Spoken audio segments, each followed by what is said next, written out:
Volt jó mesterem, meg volt rossz mesterem, de a jó mesterem tanácsát így a mai napig fel tudom idézni egy-egy forgatáson is.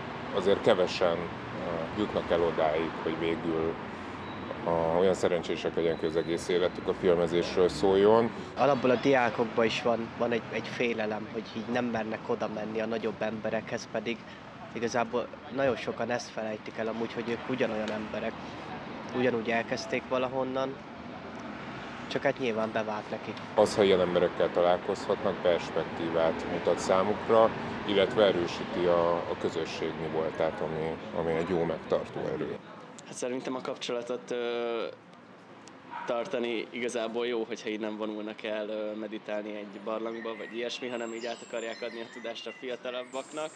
Mi meg erre vevők vagyunk. Szerintem nem az a fontos, hogy az idősebbek tartsák a kapcsolatot a fiatalabbakkal, hanem az a fontos, hogy mindenki tartsa a kapcsolatot mindenkivel. És hogy magában a szakmában legyen egy általános párbeszéd az emberek között,